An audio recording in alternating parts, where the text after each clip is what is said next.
Get a running start. You only had 3 wheels. Give it push. Come back tomorrow. There you go. Almost. Give it push. More. No! Oh, here we go. Yeah. Perfect, man. You like balance you.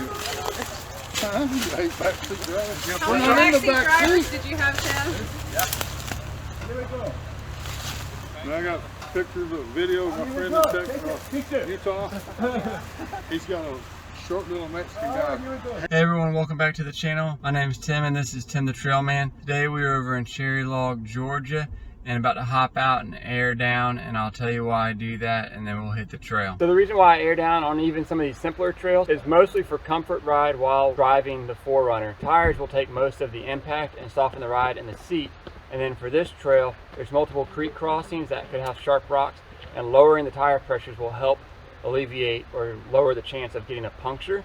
So I always will air down, even though it may not be a super technical trail, just because I like the soft ride. Here's an aerial view of the crew that we've got running the trail today. It's going to be an out and back trail and should take about 45 minutes each direction. And now we're off like a herd of turtles stampeding through peanut butter. Here at the beginning of the trail, I like to tell you what to be expecting as we head off. In this trail, you will need a high clearance vehicle. You can do it in a 2-wheel drive truck or SUV, but 4-wheel drive is recommended. And then getting through the creek crossings, just the depth will depend a lot on the rain level. And so we'll see some that are a little bit deeper than others. And this week I chose specifically to go because it hadn't been raining and I don't have a snorkel. If there is a lot of rain, I'd recommend just avoiding this trail altogether, as the creeks could pick up with the flow of water as well as the depth of the water and not risking any damage to your ride. Let's get up to that first creek crossing and see how it goes. As I'm leading the pack, you can notice here that the stock 4Runner that I'm in, where the water level comes up to the front valence or the hubs, and then notice it as the other ones. But the main thing here, check out that mud just rinsing off that front bumper, and thank you to that ceramic coating that's on rock sand. And now each person following me will go through here. This guy is normally on the ride with me, and he's got the goat armor, and he's also lifted, so you can see where that comes up to his front bumper and the winch there on the shackle. Then the 4Runner behind him also has goat armor on it and is lifted as well, so you can see the water on that front valence and rocking the Raptor light. Then the GX 470 behind her is lifted as well, running a bigger tire, and you can just about tell his bumper barely even gets wet as he goes through there. And then the next Gen 5 4Runner is rocking a selfie stick, and he is videotaping as well, and he has a snorkel, and that rig is a lot more built out. Then we have a classic Gen 4 4Runner with a lift. Don't tell anyone, but that one's 2-wheel drive. And then as I came back for the drone, I noticed that we had picked up a tail, and that is a Nissan Frontier, and I will talk to that person here in a minute to let him kind of know what's going on. But notice that at stock height, it is way up his bumper.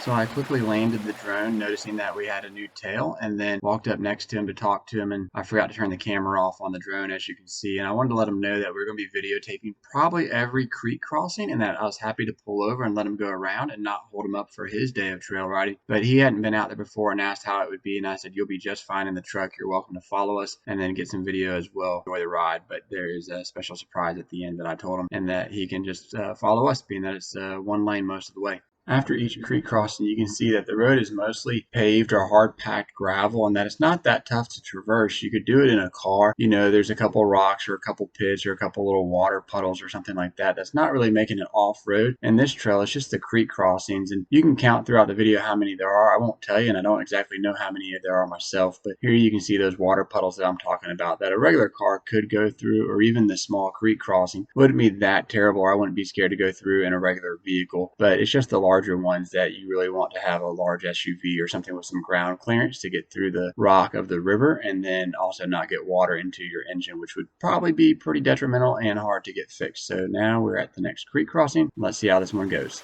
Along the trail at one of the river crossings, I knew that there was going to be a fork in the river that you could go left or right. What I didn't realize is that it was going to be this one. So more on that in a second. And so there you can see a pedestrian in the river filming as we go by. Stay tuned to the end. There's a little blooper on how this river crossing goes. is for her. But up there you can see just to the left is where the river comes in. And so about this moment, as I get onto the dry land, I realize that I cannot finish crossing the river and leave the drone where it's located. I have flown the drone out of my sight before, but not in the middle of the woods and above water. And so having bad experiences before of wrecking the drone into trees, I quickly stop and hop out and then fly the drone to the dry land and put it back in the car to finish the river crossing. So right about now you'll see the drone start flying and see what I'm talking about, where the fork in the road is and why I did not feel safe about driving further and leaving the drone behind.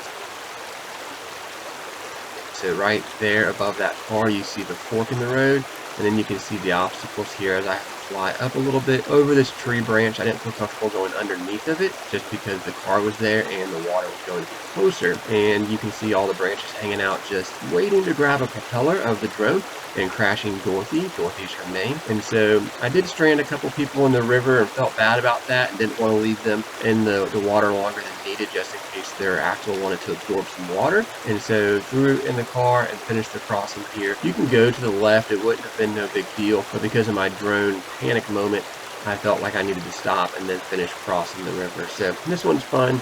You can go to the left and explore there, whether you're in a regular ride height vehicle, four-wheel drive, SUV type thing, or just a lifted off-road vehicle as well, but the choice is yours. Alrighty, back onto more of that hard packed ground, and just as we continue to go up the trail, as always, if you'd like to see more content like this, please follow me on Facebook and Instagram at Tim the Trailman.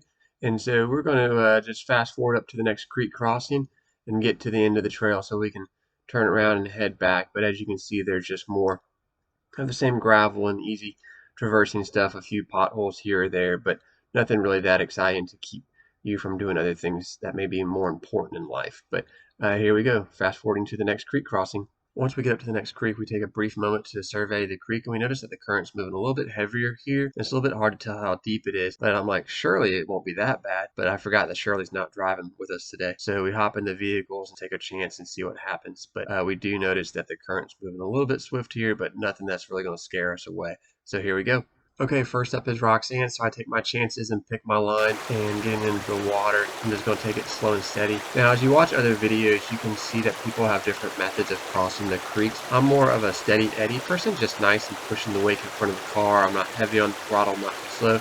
And whoop, right here I find the little deep spot that we were thinking about, so you can see the water comes up to the headlight. But as you just continue to get more experience, I just recommend doing what you feel is safe and never back up in the river. You don't want water going up the exhaust pipe or anything like that. So I always tell people to keep moving forward, find a path, stop, or analyze, but just don't back up or shove water backwards through the exhaust. That's not going to be good for you. So here we can see other foreigners going through the creek. They each one pick their own path, a little bit more to the right, a little bit more to the left, and they are lifted, and you know the other car has a snorkel as well. So they just kind of take a little bit easier, but they realize that if I can make it through in the stock height 4Runner, that they would have no problem with bigger tires, a lift kit, and just as much experience as I do with the river crossing. So we'll see each one go through, and then at the end I didn't leave enough room, I believe, for the Nissan to go through, so I pick it up right after the last 4Runner. And I also wanted to leave a little note here. I recommend letting one go through at a time. If someone gets stuck in it, you don't want the whole trail of people behind them being stuck in the water as well. So let everyone cross the river one at a time, and then the next person go, and then that way if someone's stranded, you have people on either side to help pull them forward or turn the vehicle off and bring them back. But that way multiple vehicles won't be stuck in the river at any given point in time.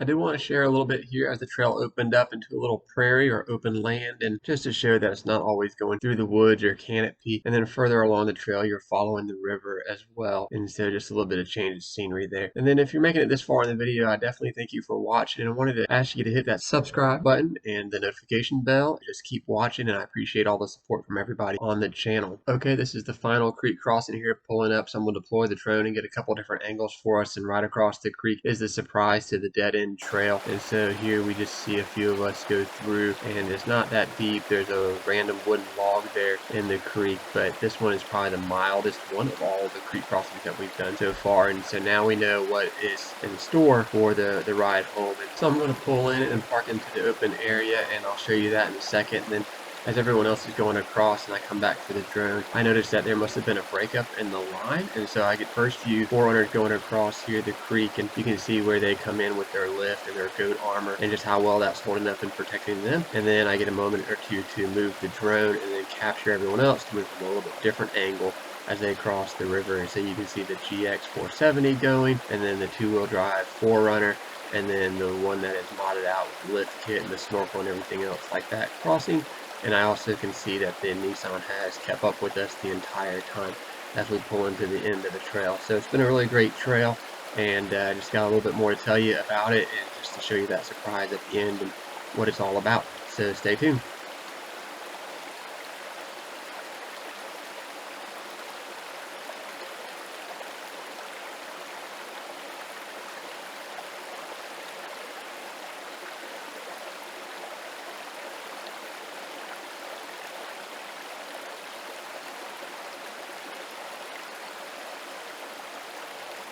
Alright, so we've reached the end here, and now you can see that I'm pulling into the end of the trail. This is the dead end part here, and I will tell you a little bit more about it as I hop out and survey the land and get everyone else parked in just to a safe spot. Time to hop out, stretch the legs, and get a snack. Alrighty everyone, I just got to the end of the trail.